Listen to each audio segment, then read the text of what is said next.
Welcome to the Primary PE Lead podcast, the go-to show for all things primary physical education and swimming. I'm your host, Sam Horton, bringing you practical tips, expert insights and real talk to help you lead PE with confidence, energy and impact. Whether you're on the field, in the pool or planning your next lesson, we've got you covered. Let's dive in. So we want to grow our own coaches.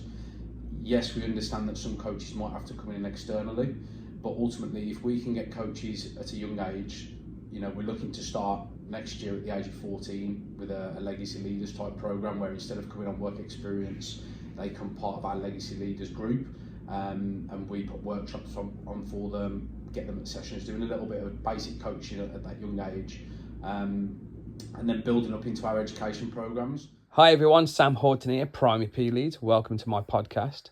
In today's episode, I have Lee Meacham, who is the Workforce Development Coordinator for Albion Foundation. In today's episode, we talk a little bit about his job role, the apprenticeship route, and how he supports new and upcoming staff within this sector. Also, we go into a little bit of detail of his experience working abroad in different countries such as USA, Iceland and Sweden. So sit back, let's get ready for the podcast. Welcome to my podcast. Today I have Lee Meacham, who is the Workforce Development Coordinator at the Albion Foundation. How are you, Lee? I'm good, Sam, how are you? Very well, very well. Good. Now, firstly, I would like to talk a little bit about yourself in a way that your experience for what your experience at the primary school setting and a secondary school setting as well. So what was your experience for physical activity back then? Yeah, so I firstly went to Woollerscote Primary School, which is a school you obviously know very well. I think from a child's point of view, I enjoyed PE. It was always the subject that I looked forward to most. I was quite successful at it. Football was my main sport, but I could take my hand to anything: basketball, rounders, cricket, whatever it might be. I was okay at. I was enjoyed PE at primary school. Secondary school, I think, was even better. I had a great PE teacher at secondary school.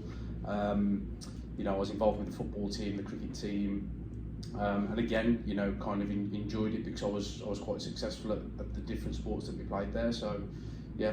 I've got the same kind of experience at secondary school. Like, I still remember my all-time favourite teacher is my PE teacher. Yeah. And he's that role model at the end of the day. Yeah. So, what was that light bulb moment for you to realise that you want to turn this into a career? Do you remember that? Yeah, I do actually. I went to Starbridge College, as you know. Yeah. Sport wasn't really an industry I wanted to go into originally. So when I was, coming towards the end of my school days, I wanted to go into food and be a chef, potentially. And I have no idea why, because at that time I weren't really a big food fan. I don't know why it was there. So, but anyway, that didn't work out. And a neighbour who lived across the road from me was in the year above and already done the first year of college, and he persuaded me to go along to Starbridge College and study. I think it was a City and Guilds level 3 sports qualification. But again, a couple of great tutors on that course who kind of embedded a love of sport, I suppose, for me and got me through some coaching qualifications, football level 1, for example, volleyball, basketball. I think, college was a good experience. It taught me the basics of coaching, but then also gave me a good social life as well away from school, what I was used to. Oh, brilliant. So obviously I want to talk a little bit more detail about your background in the coaching aspects and working your way up in the Albion Foundation. So could you be able to just tell me a little bit about your pathway? Yeah, so I started at the Albion Foundation back in, I think it was 2002, 2003, and that was from college. We had to do a 2-week work experience placement. Rob Williams, who was my college tutor at the time at Starbridge, he put me in touch with the Albion Foundation. I did my 2 weeks work experience and I must have done a good job because they asked me to come back to volunteer on my day off college, which was a Thursday. So I used to catch the train up from Starbridge on a Thursday, come and volunteer for the day at the Albion Foundation, and that just kind of built up gradually really. And as I left college, I got some casual work where they started to pay me a little bit, qualified through my FA level 2 coaching badge.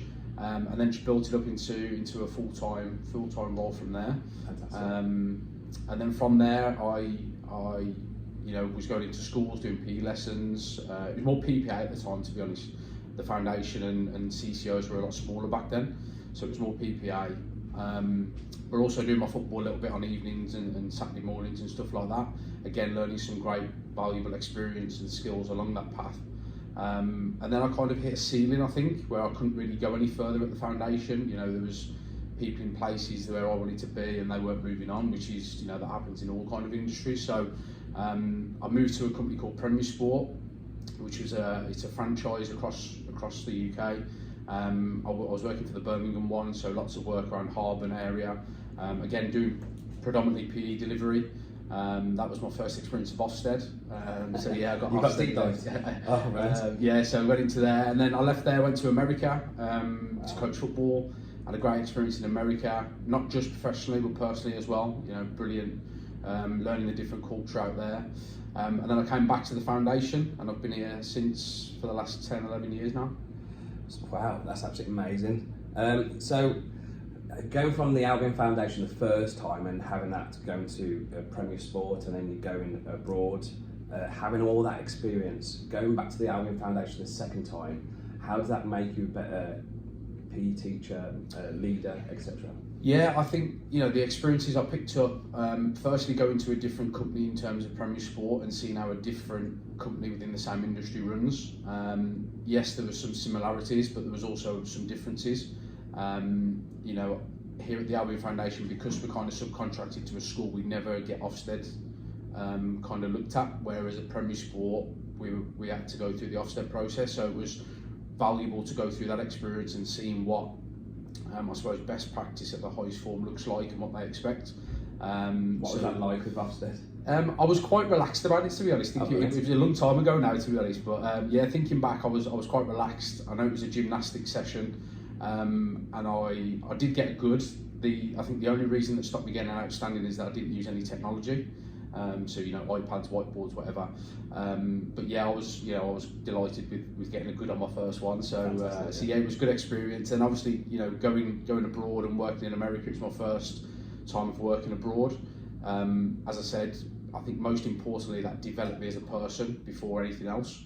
But then again, seeing their view on football/soccer taught me loads. The biggest one was how they played soccer. It linked to how they had their American sports, so they played very centrally and narrow.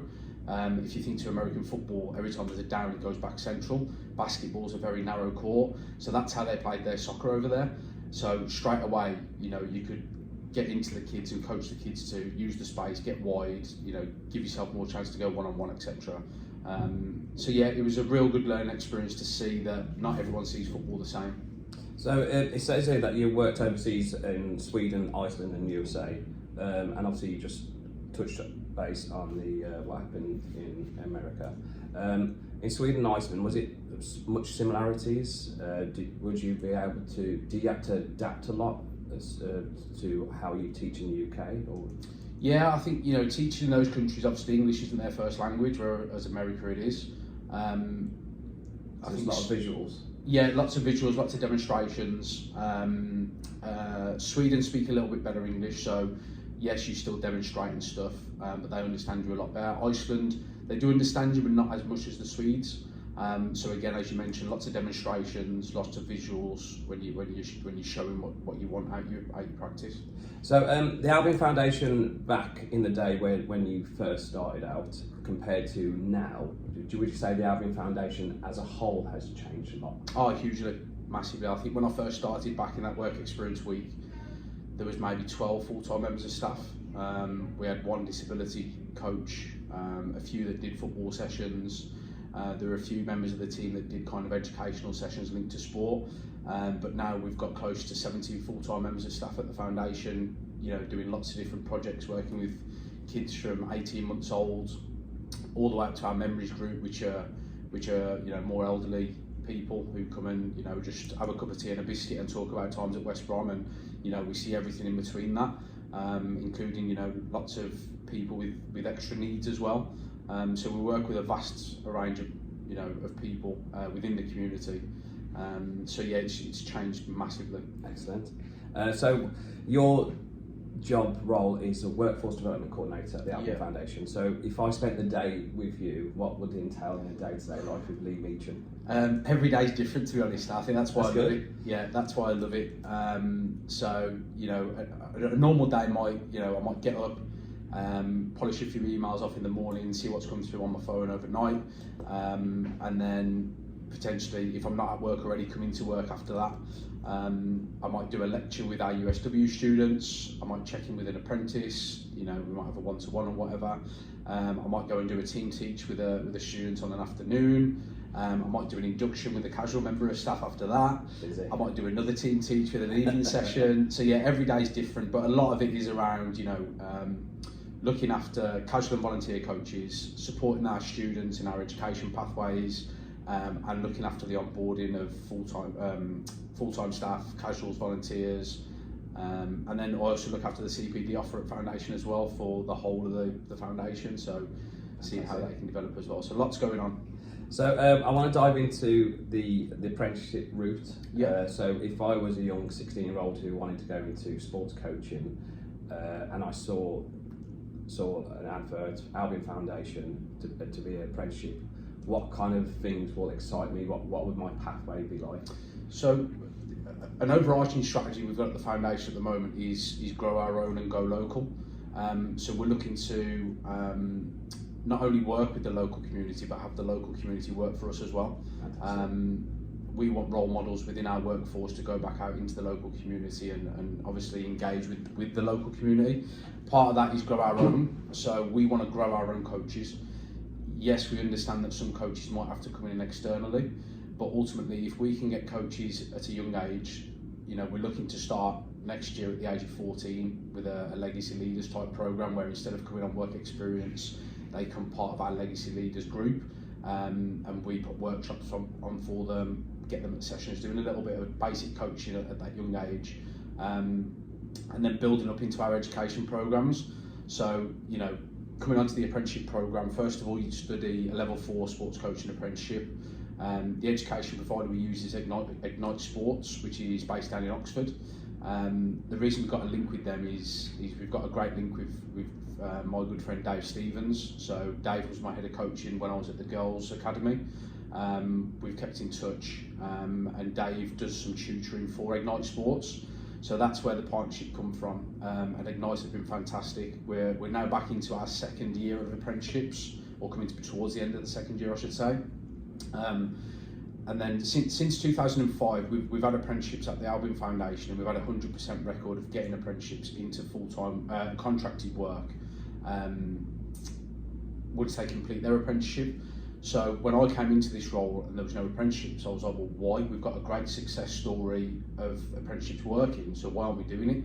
So that's when I spoke to Dave and we set up the link with Ignite, and as I said, we're coming towards the end of our second year. We've got 3 apprenticeships who are currently studying with us at the moment. Josh has been fantastic over the last year and a half. He's looking to go into our USW degree programme. So again, there's a pathway there for him to continue his education, but we've also managed to get him a small contract as well. So he's getting some paid work while he's going through that education programme now. And we've got Millie and Ted who are our first years. Again, 2 very completely different people who have got different ambitions within the sports industry. And although Ted likes his coaching, he's got more of a personal training background. And Millie now has decided she wants to go more of a behaviour mentoring route. So again, still linked to sport and using sport as a vehicle, but more of a mentoring guide to young people. Wow, absolutely amazing. And we was talking earlier on about your early stages, your first time round in the Albion Foundation, and then you moved on and you got all that experience elsewhere, and then you came back the second time. I think your answer just explains how much the Albion Foundation has progressed. Yeah. Because if I was a 14-year-old, by the time I'm 17, 18, I'm really experienced. Yeah. Because I'm going to have all these qualifications, I'm here, there and everywhere, and starting off at 14 like a sports leader, ambassador kind of thing, I think it's absolutely amazing. Yeah. Anybody, and like the way that you're saying about you get them from the community and train them up within the community themselves, I think it's a phenomenal offer for anybody who's interested in sport. their career path is pretty much written. Yeah. As I say, we've got the apprenticeship route that they can go down and then potentially progress onto our USW degree, where we deliver a degree here at the Albion Foundation. Fantastic. The lectures are taking place within these boxes, and they get all their placement hours with us within the community. We've also got a college programme as well that's linked with Sandwell College, so if you didn't want to go to the apprenticeship route, you can do a BTEC level 3 with Sandwell College, but then also play and represent West Bromwich Albion in the college league. Wow. So yeah, our education programme is growing, and like I say, we want young people coming through those programmes to hopefully go into full-time work with us and put themselves back into the local community. So obviously you observe a lot of staff. So what generally is the biggest mistakes that you see within a P lesson, and how can I rectify that as well? Yeah, I just want to change that word observe if I could. Of course. I've had big discussions around this and some great chats with people around observation and team teach, and we feel that within this day and age with young people, observation's a little bit of a strong way to put it, and me standing on the side of a pitch or a sports hall with glaring eyes looking at what they're doing can be quite intimidating. Yeah. Whereas I feel my role is to help these people. Of course. So I actively like to get involved in the session, team teach with them, whether that's the young person delivering the session and me kind of being a support coach just to bounce off and give them ideas live in the session. It might be me delivering the session and they watching, so it's quite a flexible thing that we've got here. That is a better way, I think, personally, because I feel like you'll be able to get best practice from the actual member staff, because they feel like they're on their side rather than going, Lee's checking me, sweat, I'm nervous. Yeah. So I think that is a much better way of doing it. I think it's building the relationships as well. The more that I go and work with these students, the more comfortable they get with me, the better relationship we have, the more they're going to take on board, what we say and how they can develop. So yeah, that's something that we're quite proud of here at the foundation, that we do lots of team teaching and hopefully it does put these students at a little bit of ease, that we're there to help them, not to watch them. Is that kind of thing with pupils, is whenever you're teaching a pupil, you're checking on gap filling and you get the gap filled as quickly as possible.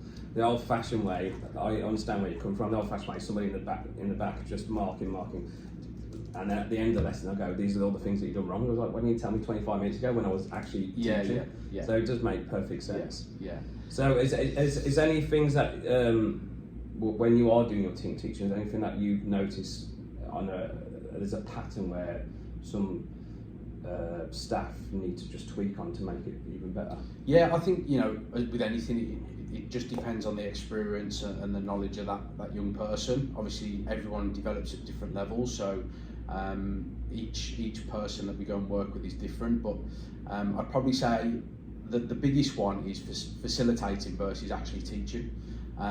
So a lot of young people can facilitate a really good session. They can put on fun games for the kids, but what are they actually teaching within that? Yeah. And it's them having the knowledge of the skill that they want to teach, or taking a step back and actually observing about what's going on from a tactical point of view, potentially in terms of attacking and defending principles. So it's firstly, I think, their knowledge and understanding of what they need to look for within that, and then do they have the knowledge around breaking that skill down, or breaking that tactic down, whatever it might be, and then going in and actually teaching that and having an impact. So I'd say that's the biggest one, and I suppose tailing on to the end of that is having a narrow focus, because some students do delve into teaching and are building that knowledge to go and teach, but then they put on a practice and the focus is so wide, they're starting to coach everything. So they might start coaching attacking 1v1, but then they'll also start coaching defending in the same session.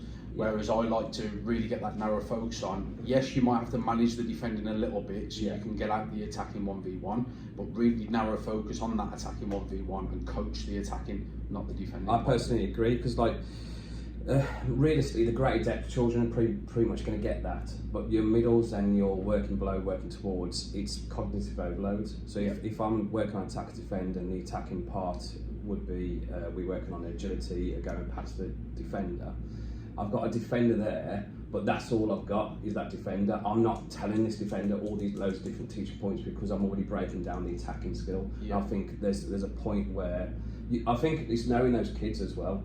For me, obviously, I'm a PE teacher where I'm there every day because I'm based within my school. So I work with these, like my year fives. I've been their teacher since reception. Yeah. So I know them well. I know that I can push that child. But like when you're going to all these different schools, you're not 100% certain. I think there's a time when you know that is cognitive overload as well. Yeah. But I agree with that completely. So I wanted to go a bit more in an open discussion about game-based learning versus drills and skills. And what I mean by that is that I'm on the fence in the way that I think game-based learning is a win-win, but I still think drills and skills is a win-win as well. So how I break down my lesson is that everything that I bring into a lesson is purposeful. That's the most important thing, like you were saying before. Yeah. And I have a warm-up, get them engaged nice and quickly within the first 10 seconds. And then when I go into the main theme, if I'm working for years 2 children, for example, and their topic is attack and defend, when I go into the main theme and we're working on attacking skills, that's what it is. So I do a drill, drip feed teaching points, then I'll bring in a challenge, and I'll bring that I-we-you approach, clear demonstration, scaffolding with peer-on-peer support, and I'll bring in a challenge for that independent learning, and it's just drip feeding and allowing every children the opportunity to succeed. Do that for the main theme, and whatever that main theme is, that's when I bring it into a game situation later on during the lesson, and it's from what they've just learned for the last 25 minutes. So if it's working on send and receiving, looking for space, we will do a send and receiving, looking for space kind of game. Yeah. So I think that's really, I'll get a lot of ticks for that one. But then you see some PE teachers that will just do a warm-up game-based, a game-based, and a game-based, and a game-based. Yeah. So it's a lot more exploring. What's your input on that? Do you favour one and the other, or do you like them both? I'm probably going to sit on the fence here, so if I'm honest. I think for me, I think it depends on your group. I think, as you mentioned, you're based in one school, so you know you understand the kids and you understand how they like to learn and what they like to do. Whereas, you know, from a CCO point of view, we're going into different schools every day. You know, seeing different kids on a daily basis. So it's a little bit more difficult for us to kind of, I suppose, build those deeper relationships.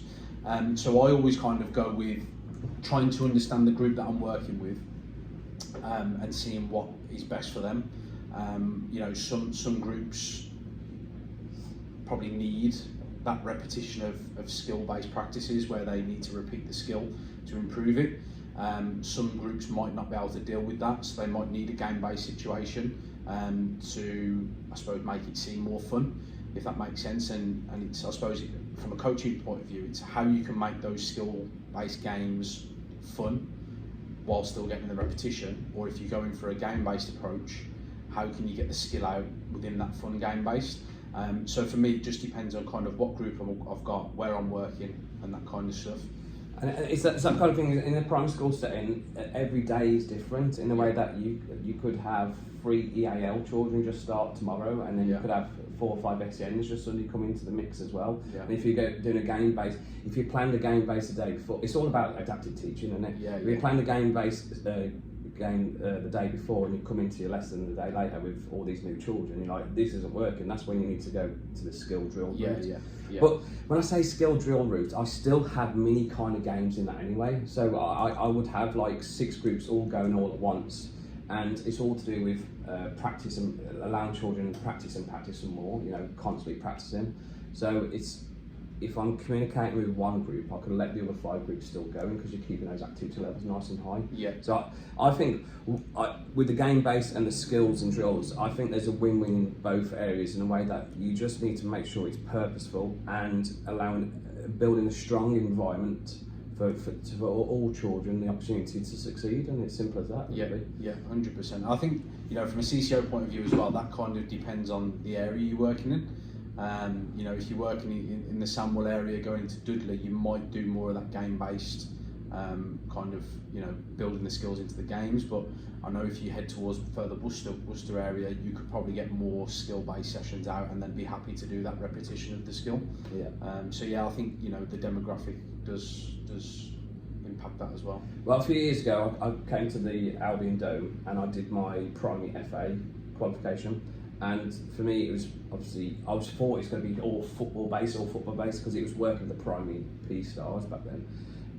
And it was, the football was quite hidden and the fundamentals was the main focus. Yeah. So when you see any of your member staff teaching, are you looking for that, the sport specific, or are you looking for the fundamental skills being the main focus, or what is your balance? Yeah, so we look at probably more the fundamental side of it. You know, for example, if you're doing invasion games, it doesn't always have to be football. No. So we won't do a block of 6 weeks of football, for example. We do 6 weeks of invasion games. Within that 6 week block, they might be doing basketball, football, hockey, whatever it might be, to bring those skills out, the fundamental skills that you're talking about. Yeah, brilliant. And you know what, the delivery of primary PE within the school setting, we was talking off air, so it's a bit more than just that. You was talking about literacy as well. So what is the Albion Foundation bringing to schools nowadays? Yeah, so obviously as a CCO, we run the Premier League Primary Stars programme, which predominantly a few years ago was primary PE, but that's developed over time as everything does, and it's a real good programme now. So we use sport and the badge as kind of a vehicle to go and target those young people that might be struggling within numeracy and literacy, and we'll put a sports spin on it or a football spin on it. So it might be, I don't know, very basic one for year one. It might be how many footballs are in the box. And just put a real basic spin on it. Yeah. For year 6 literacy, for example, it might be that they read a football-based book and then have to write a report on it or something like that. Going into away from the PLPS programme, but going into secondary schools, we do a programme with Premier League Inspires, which is another Premier League initiative, where in secondary school they actually come to a live first team game here at West Brom, and they sit in the reporter's box in the media suite and actually write a full game report on it. That's fantastic. So yeah, we use football and sport as a vehicle to go and hit other areas, numeracy, literacy, PSHE as well. I'm a big fan of sportsmanship, and we've talked obviously sport and everything like that. What's your kind of thinking of sportsmanship? Because I think it's something that is such a massive life skill, and especially with the children that our generation now, where attention span isn't as high. I think it's so important to really try and get it embedded at an early age. So what's your kind of ideas with sportsmanship? Yeah, I agree, and I think that is one of the fundamentals to when we deliver our sports sessions at the Albion Foundation. We've got a programme called Albion Ambassadors, which is either a 6 or a 12-week programme, depending on what the school wants. And that's all around kind of a lot more life skills, again linked to sport. So sportsmanship's in there. So again, it's are we playing fair? Are we playing by the rules? Is everyone getting a fair chance, to go and succeed within a session or a game or a sport, whatever that might be? So yeah, there's lots in that programme that brings out those life skills, and like I said, the sportsmanship as well. Well, when I first started roller skate, it was 8 years ago, and I was a sports coach, and obviously one of the main things that I do as a PE coordinator now is to do with PESFA, physical education, school sport, physical activity. So the physical activity part is very, very important. So whenever I have an opportunity, I need to make sure I take advantage of that, i.e. break times and lunch times and so on.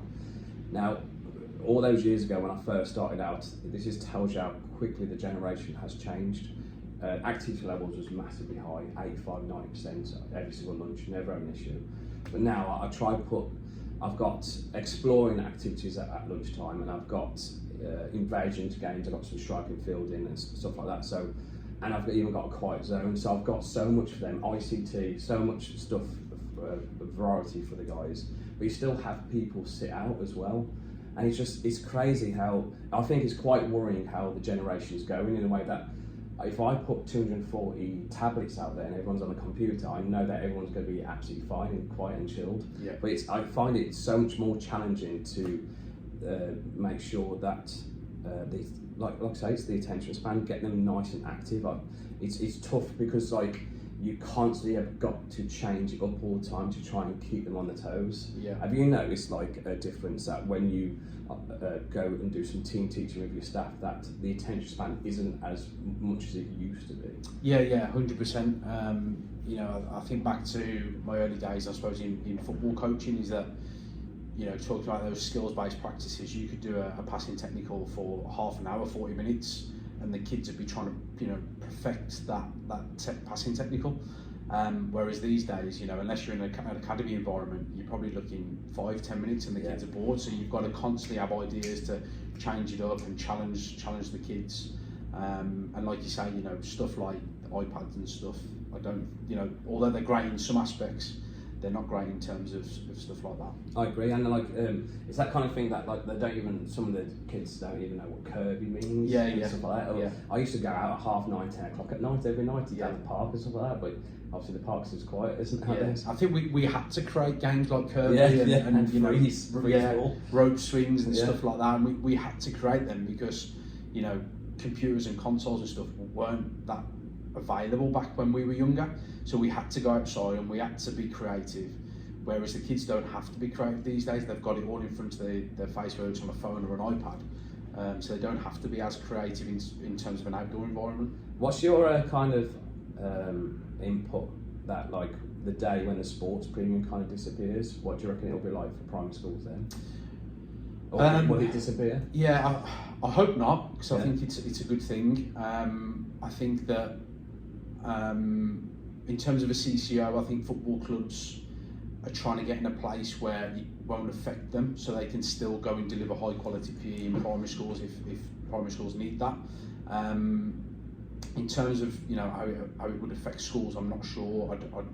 I'm not that close to the school environment to understand how that might affect it, but I know here at the Albion Foundation we're working towards, you know, not relying on that, you know, school sport premium. So hopefully that, you know, the CCOs around the country will be in a place where if it does ever disappear, we're in a place to then go and still help schools and deliver a high quality PE product. So obviously we talk a lot to do with the, well, actually I'll ask one more question about the primary PE aspect of delivery.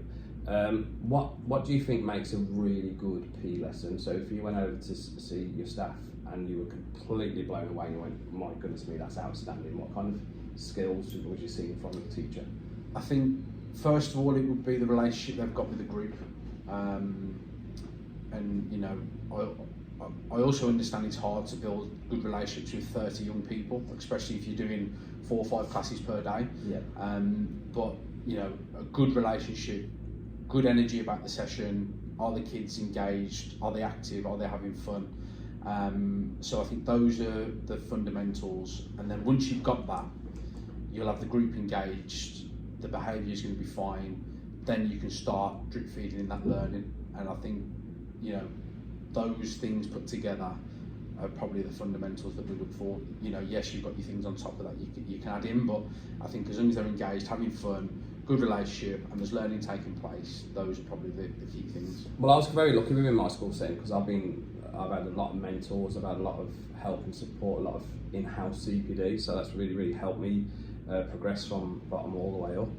And for me, I'm massive on environment. I think, like we were saying, environment for me is the number one thing. Without a strong and positive environment, there's no point even starting that lesson. So it's about getting your ground rules embedded, and like I say, it's all to bring that positivity, and it's down to me as the teacher as well, in a way that if I go in with a poor attitude, if I'm not motivating the children, if I haven't got a high tempo towards my lessons, it will be a knock-on effect with the children. And I think especially like what we were talking about, this current generation, they need these role models, they need these people that are motivating them, because one thing that always still works even today with today's generation is children work well with structure. So if I'm constantly bringing my A game every single lesson, then they will bring their A game as well, because you don't allow anything else but that, and it's all to do with that high expectations. And I think there is some PE teachers that do that now at an early age. I wasn't one of those early into their career. I mean, it took me time. I think most PE teachers like myself, it all comes through experience, and you're constantly striving to be the best version that you can be for the children. I know for certain my lessons are better now than there was last year and the year before that and the year before that. So I think it does come in time. Yeah. So that's my advice for any PE teacher out there, primary PE teacher, is just keep going and constantly just bring your A game for the kids. Yeah. We're here for the kids at the end of the day. Yeah, 100%. I think from a CCO point of view, obviously, potentially a little bit different. You work in your school, you're there constantly. Us going into new schools, different schools, you know, each school might be a different day.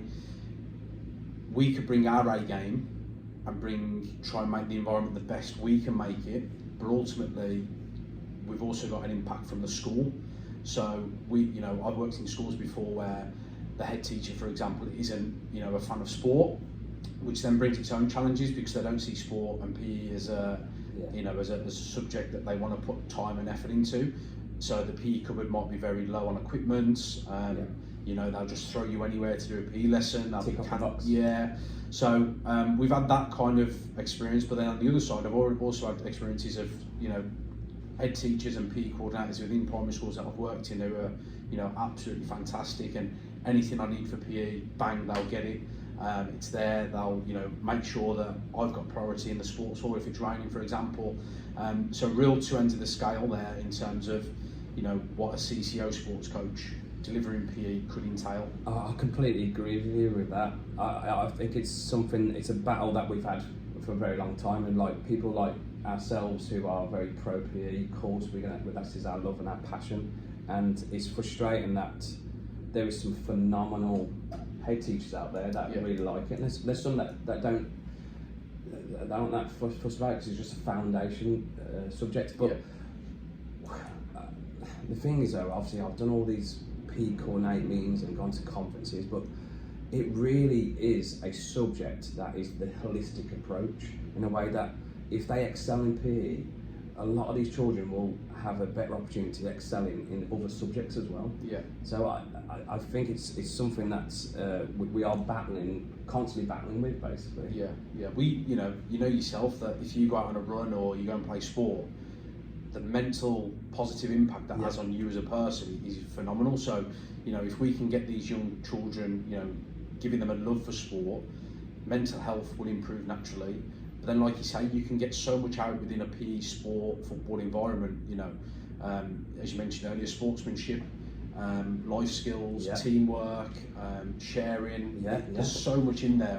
You could go on. Going to your first ever job interview in all those years' time, it's down to that clear communication when he was younger. Yeah. So having that confident boost, that social, holistic approach. Yeah. The holistic approach is massive. Yeah. And we have forest school within our school as well, and it's so amazing when you see some of these EAL young children, and they don't really talk that much within the classroom, and they come out their shell within the forest school. Yeah. It's amazing to see. It's a very great reward to see how the children progress within these. We've got a swimming pool on site as well. Yeah. Do you do anything to do with swimming as well? No, we don't do anything to do with swimming. Is that something that you might consider? I'm not sure, to be honest. I think it would depend on the needs of the local schools in the area. I know a lot of schools, potentially just go to the local swimming baths and they've got coaches there, so it's not really a need for us, I don't think. That's a tough one as well, because obviously with the swimming side, it's all to do with finances. Yeah. It's the transport, and then the electric bills at the leisure centres. It's all cost.